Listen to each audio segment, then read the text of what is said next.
All right. All right. It's social media talk number 2. Gonna talk about tips and tools.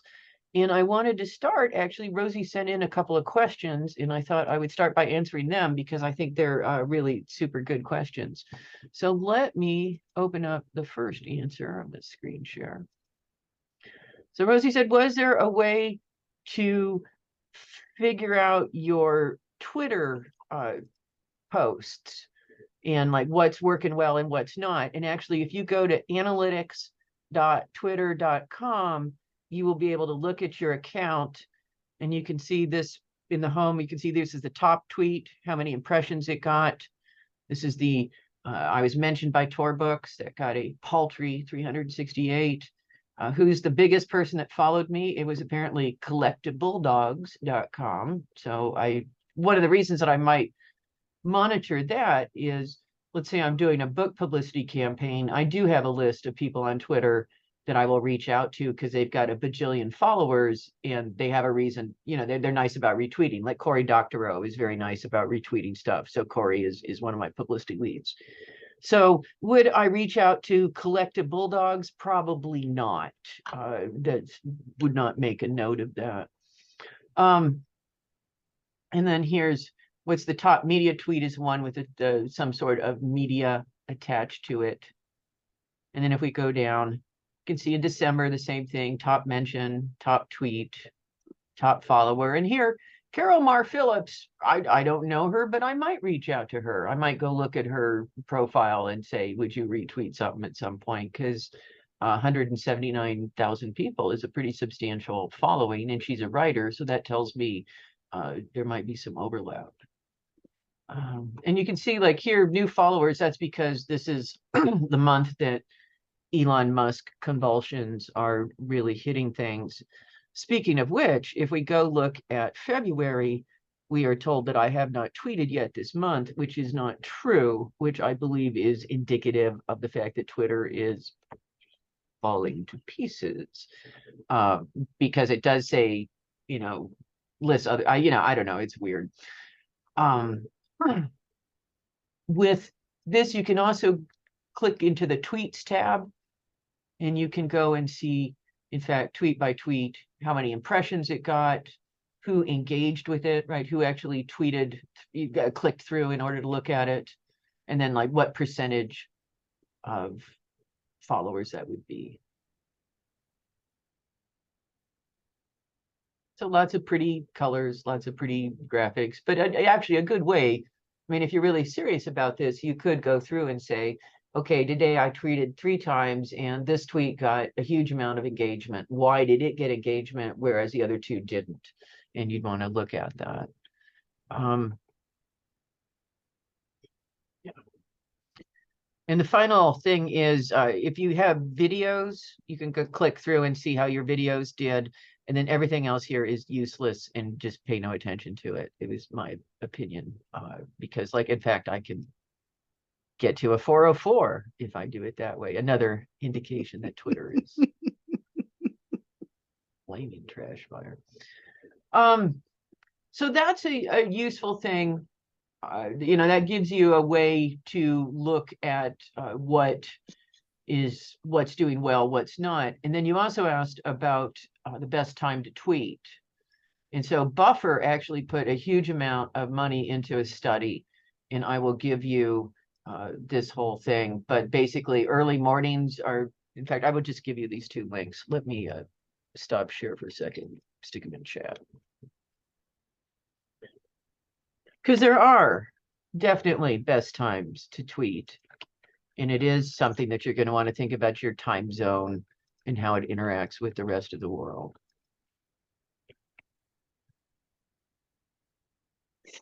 Okay, so huge amount of crunchy data in there. The Empower agency one is just basically a synopsis of the Buffer thing, because the Buffer thing is pretty long. So if you don't have a huge amount of time, the Empower thing will give you some highlights. All right. Yeah. Could I just do a quick follow-up on that, if Yes. you don't mind? Not at all. In terms of that information on best times to tweet, But is it by days of the week? Yes, Okay, because I would think because there are weekends and differences. weekdays are hugely different. And Yeah. Yeah, weekdays and weekends are okay. certainly different, and weekdays do have some variations there because of the nature of Mondays versus Fridays, that sort of thing. Absolutely. And in terms of your own tweets, can you draw any conclusions? Do the ones say with the cute pictures of Taco always get more Oh, than Taco always other gets lots of things? engagement. Taco always gets lots of engagement. Um, if we go back to that analytics, I don't know if you noticed the one from January that was super popular was the one where I said, "Hey, I just want to normalize this," and I mentioned that my doctor had prescribed Prozac, and that I was on Prozac now, and I was feeling very good about it. Um, which I think it's important with mental health stuff to kind of to normalize that. But I think the reason that got a lot of engagement is because I was being pretty open. And I was talking about something that a lot of concerns a lot of people, mental health stuff. And so if you're talking about issues, I think you're always going to get more engagement with kind of the big ticket issues as opposed to I want to save the curly-tailed spring nymph of Worcester or something like that, like the really kind of fine-grained stuff. Um, and it's interesting because some people kind of specialize on Twitter on tweeting what we call like a hot take, which is basically a statement that's going to get people to go, wait, no, and sort of that jump in and react. And is that a good way to get engagement? Um, it's a good way to argue with a lot of people. So I'd rather have pictures of Taco myself. Uh, Certainly, uh, text tweets are going to get fewer impressions or fewer people clicking through than tweets that have pictures in them. And then ones with videos are going to get the most, even if it's a kind of stupid video. And I'm not going to talk this time about like book talk or Bookstagram, but I am going to save those for another time because I think those are important. All right, so let me close some of my tabs.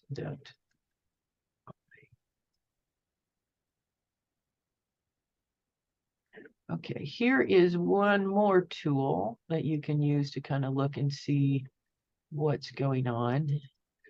This is Social Blade. Social Blade will let you look by various platforms. It'll let you look by Facebook, Twitch, Instagram, TikTok. I have no idea what Daily Motion or Odyssey or Trovo or Mixer are. It's fascinating. Ooh, DLive, Storyfire. Okay, so lots of possibilities there, none of which I know anything about. But if I look on mine, I can see basically I got 170 followers in the last 30 days. I stopped following 8 people. Usually that's basically that people left Twitter or this accounts dropped away rather than me unfollowing people. And then how many tweets I did in the last 30 days. And then it'll break it down this way. So you can see, a few people every day. And if I was super meticulous, I might go through and say, why is it that, there's 10 people this day and it's 2 people this day. But that's a data rabbit hole that I think would be very easy to fall down and just get obsessed with in a way that might not be as healthy as it could be. All right. Questions about any of that before I move on to my next tool?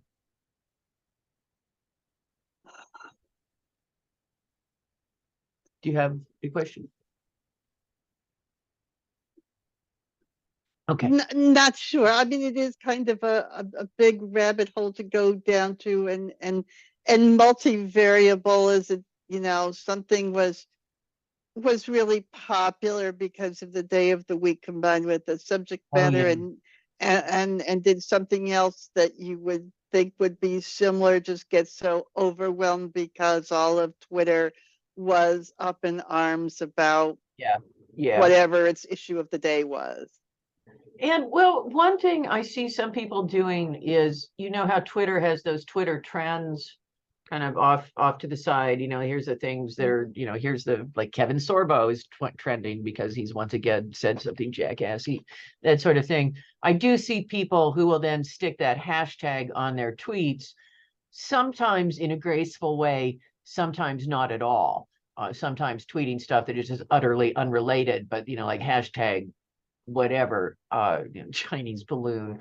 Um, so you can use that to get more eyes on things, certainly, because there are people that click through that hashtag and say, okay, I'm curious to see what's going on with that, this or that. I don't know that it is a really smart thing to pursue. I mean, certainly I look at the Twitter trends, and if it was something like Neil Gaiman or George R. Martin, I might weigh in just to get a little, juice, but probably it's not someone I know or care about. All right. So, how do I keep up with social media? I use a tool called Buffer. I'm about to show you Buffer. Buffer is just like any of the other, like Hootsuite or any of the kind of like social media managers. And why do I use it? Because it is the first one I used. It's the interface that I learned, and I haven't explored the others because life is really short for learning brand new tools. So I've got a pro account, so I can hook up 8 different channels. There is my Twitter account. There is, oh, I need to, well, I don't know why it's saying 0 when there's stuff queued up, but, and this is one of the things about Buffer. It is kind of quirky every once in a while. And you do have, I would like, anytime you're looking at a number, and if you're like, that number is weird, just hit refresh and it will probably go away. But the nice thing about this is I can, if I want to, say, create a post.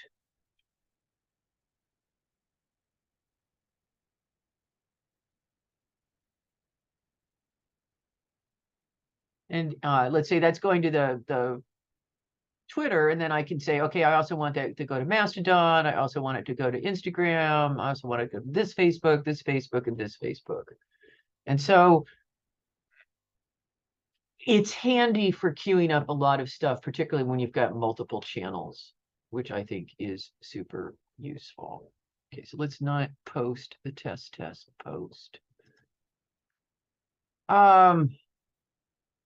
This is set up.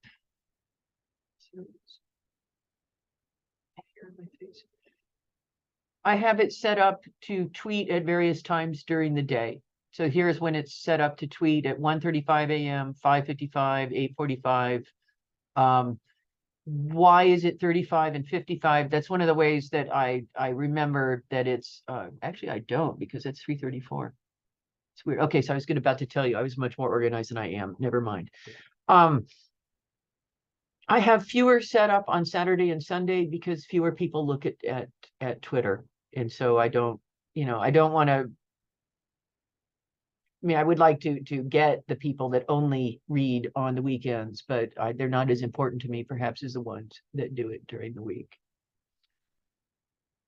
And so you can set it up. I mean, I don't really kind of know what to tell you about this, except it's pretty easy, and you should just poke around. And they do have a decent free version that is worth taking a look at. But if you're using Hootsuite or something like that already, then go for it. Keep using it.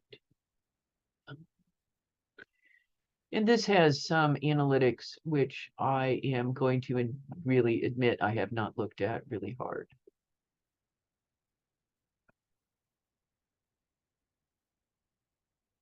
But as you can see, I focus on this Twitter account much more than I do anything else. All right. Oh, here's the thing about Buffer, and this is the thing that will save you a ton of time, is besides Buffer, I have a sheet that basically is full of things to fill social media with. And so if we go down, here is basically, it is a pre-composed tweet that says something about you sexy thing. And you can see there is a whole bunch of these because I have a lot of stuff that's been on audio pods. And so basically what I do is I hop on here, I cut and paste, I queue up a bunch of stuff, and then I do something pretty crucial, which is really cool. I can go on this, I can go in settings, and I can hit shuffle queue. And it basically takes everything that I've put in and shuffles it into a completely random order. So you don't have to worry. I can be like, okay, I'm going to put in like 10 of these. I'm going to put in 10 of these. I'm going to put in 10 of these. And then I just shuffle it and it hopefully makes a nice, lovely queue that is full of good stuff that people will get engaged with. Questions about Buffer or how I use it? Because Buffer, like when I went to Spain, I don't know if you guys noticed, but I queued up a month's worth of tweets ahead of time. And I go ahead and during the day, right? I'm walking the street, I see something I want to take a photo of, or I see, I want to poke taco. I put plenty of stuff in that's kind of like, here's my random moments of the day. But I do have plenty of stuff that is queued up and keeps going. And that way, if I kind of fart around for a day or am in transit for a day and a half or whatever, I don't have to worry about it. Because I do get a lot, I don't know about books, but I sell a lot of classes through Twitter. And so I'm presuming that I sell a decent amount of books too. Anything about Buffer that you wish me to expound upon?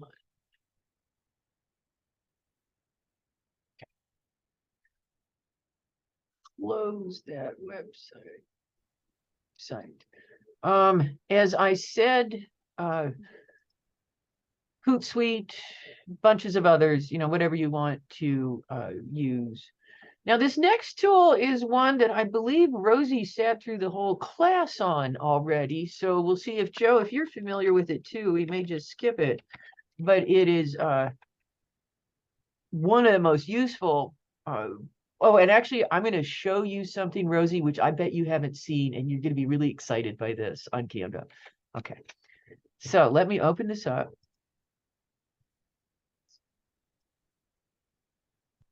Move that.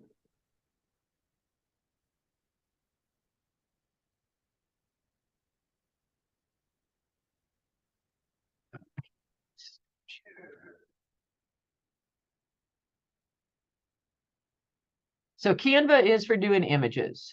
Canva is just absolutely freaking awesome for doing images in. And you can see, like I did one, what would this image accompany? It would accompany something in social media like, have you liked one of my books? Please leave a review. Or even that's, do you love an author? Leave them a review, kind of like fling that out into the community. Now, you can do this with the professional accounts, but you can't with the free ones. But I'm going to show it to you nonetheless because it's so cool. See this resize button? And I'm like, I want to resize this. I want this actually to be an Instagram post. Make me an Instagram post. Boom. And I just think that is so freaking useful. So you could take the same images and be like, okay, I'm going to do the Facebook version. I'm going to do the Twitter version. I'm going to do the Instagram version. And where in the past you had to do that sort of by hand, now here is this capability, which I love this product so much. If there were any software that I would get tattoos of, it is Canva because it is just so freaking good. Poke around with it. It's a great tool. It's got tons of templates. It's got really good free functionality. It's got excellent paid functionality. I think they are just freaking amazing. Yeah, the pro version, that resize thing, that's going to save me so much time. Love that. Oh, I'm going to give you in the chat. This is a cheat sheet for all the social media image sizes. And the nice thing about it is they keep it up to date, because you may know, right, a Twitter image is a different size than, say, a Facebook. And I actually, I think be careful if you're using one of those tools that posts from like Instagram to Twitter, for example, because as you know, Instagram is a square and Twitter is that little rectangle. And I was poking through my friend's Twitter feed at one point, and I was like, I don't know if that's what she meant to tweet. And it was in Instagram, it had been a lovely photo of her in a somewhat low cut blouse. And what happened in Twitter was basically the cleavage and just the cleavage. And I was just like, that is not a good, I mean, well, maybe, you know, she may have gotten a lot of followers that day, but just think about how stuff looks. Okay. Some other stuff I wanted to show you. This is a handy dandy thing if you're doing videos and you're worried about subtitles. It's veed.io, and you can basically take a project. Let's go ahead and use this one. No, I don't want you to do that. No.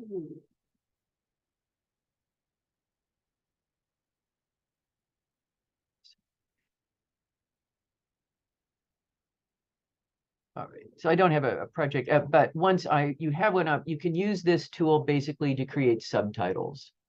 And it does a really nice job with subtitles. You do have to go through and edit them still to remove stuff. It's got a free version that has a certain number of hours that you can use. So basically you upload your video and then you just click on add subtitles and you are gold.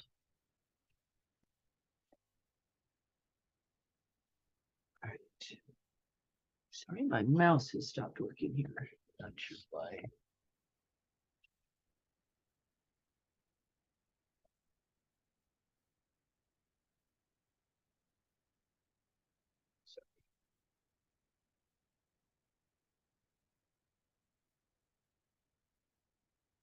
Okay. Just basically you would click auto subtitle once you have something generated, and it will take a little while to do it. And then you basically go through and fix all the errors that it's inserted, but it's pretty good. It's pretty good.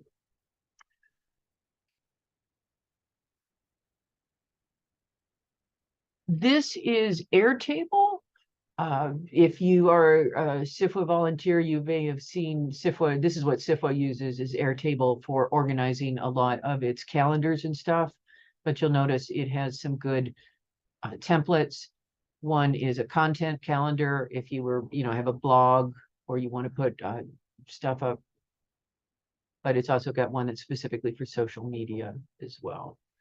Airtable is, I think, again, a decent free version. And it's one where I think you would go to the paid version if you wanted to do it with a team or something like that.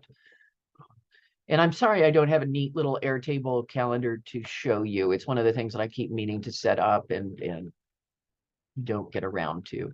Many people use Airtable very successfully. Okay.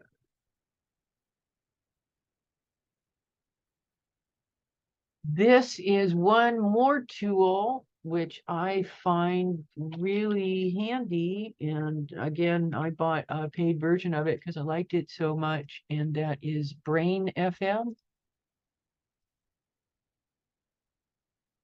This is just music to focus by. And the nice thing about it is it will do this thing do 25 minutes in 25 minutes and then pause for 5 minutes. Buffer, I think, works almost spookily well. So if I have a tedious task to do where I'm going to be queuing up a bunch of stuff or something like this, I find Buffer really handy to stick on. There's just something about it that keeps me focused better than, well, basically than just sitting there with the television blaring or something like that. I have just one more thing to show you, and this is actually kind of a Bookstagram thing. So we know what hashtags are, right? Where it's like hashtag book club, or hashtag too late to the party, or whatever. I mean, like Saturday Night Live has done a skit about hashtags, so I guess I don't really need to say it. But if you're doing Instagram needs hashtags. Instagram really wants hashtags, and you'll get better engagement if you have hashtags going on there. And the thing about Bookstagram is, actually, let me pull it up and I'll show you a little bit about it.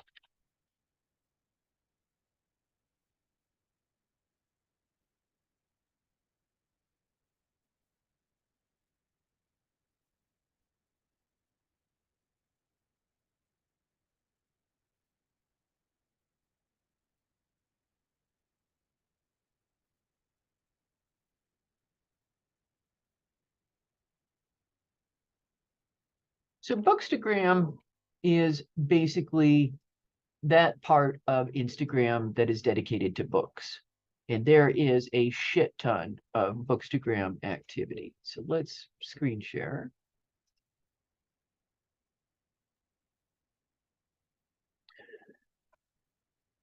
See people, and I did a whole talk on this for Clearing West, and I'll do a version of that at some point for here.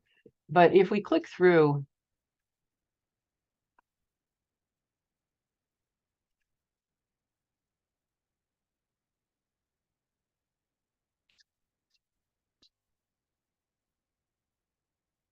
I was going to say you need hashtags, and none of these people. Oh, there we go. Okay, there's somebody using hashtags. Thank God. Okay, so see down at the bottom: Bookstagram, books, cover reveal, NetGalley reads, book bloggers, readers, authors, book review, my book. And so it's a good idea if you're doing some Bookstagram stuff. Maybe you're taking pictures of book covers. Maybe you're putting your books in scenic locations and taking pictures of them. And whatever you want to do, hashtag it Bookstagram, because you will get more eyes that way. And what I have here, it's a bunch of Bookstagram tags that I basically pulled out through going through Bookstagram.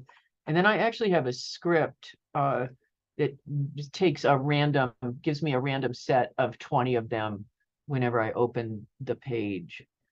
And I don't want to talk about Google scripting because I barely understand it. And I actually just cheated and found somebody else's script and plugged it in. But this is the sort of thing that I think with social media, try to automate as much of this stuff as you can. Try to keep it from draining your time, because social media will just drain huge amounts, right? Just huge freaking amounts, and just huge freaking amounts. And then you'll be like, what did I do with increase my brand on Twitter? Go ahead, Rosie. Yeah, I have been told, and I was wondering your opinion on this, that the ideal number of hashtags is 3. I'm not sure why people seem to think that. Well, it varies from social media platform to social media platform. And actually with Instagram, the wisdom that I have heard over and over is that you should have more like 15 to 20, which is, yeah, it's a shit ton. Well, you could, yeah, that's why that little list I have that's generated is 20 of them. But does it need to be 20? No. But each one of those hashtags is a little way to get that to go just a little bit farther. So it may be worth it. Again, if you're super organized, maybe you want to track the different hashtags, because something like Bookstagram, there's like 8 million people using that. So you might want to use a different one that's not going to get quite as washed away in the deluge. In fact, I'll show you again the Bookstagram tags, because it's kind of interesting, some of the ones that come up. So like all the books, always reading, always with a book, book addict. And so this was just me going on Bookstagram and looking at hashtags and copying them in here. I love to read. Who does not? And there are kind of some ones that are particular to what you're doing. Like if you're sharing covers, that's when you might want to say book cover or book cover love or something like that. Some of the Bookstagram pictures are just freaking phenomenally beautiful. They do just gorgeous things where they've put the book out and it's on a lace coverlet and there's, like a feather quill and some blossoms and maybe some rose petals. And they really are beautiful. And it is worth poking around there just to get some ideas. Sometimes people will do fun things with like they'll do all yellow books and then or put it in a weird place. Or of course, one of the perennial favorites is the book with a pet. And I am going to repeat, as I have said many times, that your best social media asset is going to be a photogenic pet. Don't not a small child. That small child will grow up and bitterly resent you, but your pet will not grow up and bitterly resent you. So I think that's relatively safe. Yeah, Don Taco. I don't know, she just it helps that she makes those little noises when you poke her because she's got her own little fan club now. It's pretty funny. Well, that's pretty much all of the notes I had on tools. So we may end super early. I don't know. What other questions do you have about social media or tools? It's fine if nothing, but I don't want to make sure. Like, what questions do you have? Like, what made you come to this talk? You were like, I want to come because social media X frightens me, alarms me. Go ahead, Rosie. I came because to find out what it is I don't know, Yeah. basically. And it seems like it all changes so much and so quickly. And I feel like I'm always fighting with it. And I'm always, how did I do that last time? Oh, yeah. And I think I'm doing it the same, but maybe I'm not. And so some of these things maybe can make it simpler and easier. And the social media things change too, Oh, yeah. like Instagram, where it seems like it used to be easy when somebody was spoofing you to tell them and they deal with it, and now you got to Now, go no. through all this stuff and they take weeks and weeks and who knows. Oh, that's So, interesting. Yeah. um Yeah. Well, it here's might just be my experience, I don't no. know, but Well, and that's such a shitty feeling when somebody's spoofing you because you're just like, I don't know why you're doing that. You've appropriated my identity. That's just it's bullshit. I'm putting in chat, socialmediatoday.com is a website that follows social media news. And so is likely to tell you if there's any big changes coming up or something like that. Did you um, see on Twitter that Elon Musk was so annoyed that he didn't get enough engagement on his tweets that they changed the algorithm?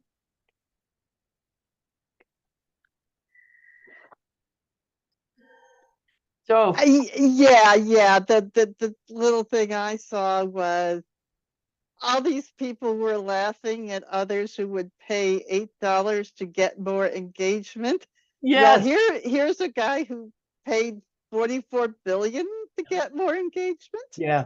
Yeah. No, So, and that's the thing about Twitter is I just when I go on there now, I'm just vividly aware that it could go away at any day. It just And really, that's largely why I'm here. yeah, yeah, Also, because for somebody who spends rather a lot of time on social media, I'm not making good use of it. So I yeah. figured I would come and get There you ideas. go. There you go. Well, and notice Buffer just added Mastodon, which I think is cool. And I'm sure that they will probably add others. Question about book talk, because so much of the fiction community is oriented towards book length work. But I've noticed, Kat, that you are tweeting and putting out when you have shorter pieces that are out there, and when you have nonfiction things out there as well. Yeah.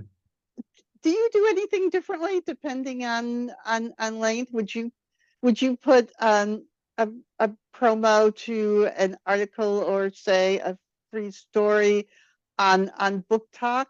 Oh, sure.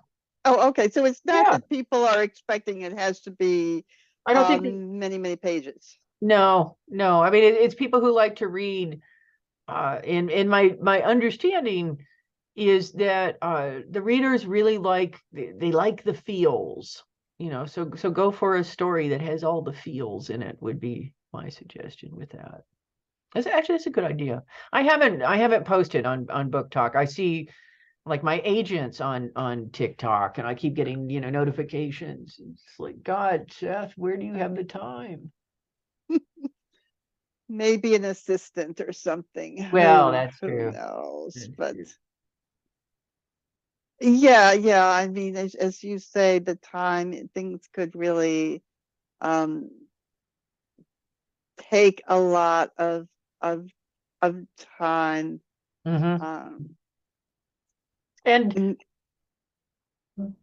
it's time that I think you have to be careful with, because it can feel productive, and it is kind of productive in its own way, but it may not be as productive as it feels, or it may be very easy to substitute that for kind of the productive stuff that one actually has to do in order to have something to promote, or at least, a lot of times.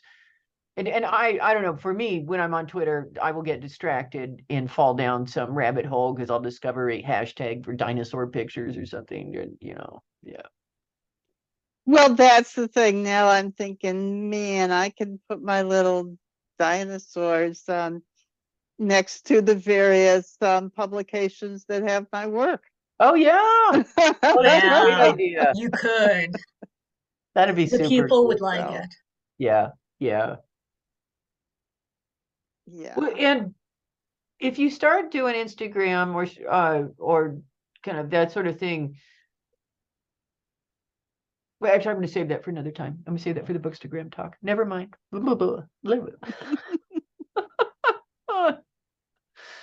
All right. Anything else before I hurl us all out into the internet? No. Okay. Thank you. Yes, Good. thank you. Very I helpful. I hope it was useful. And if you find a tool that's super useful and you're like, this is saving my life, let me know, because I love. I mean, I really find it very handy. So let me know. All right. Let me stop recording here.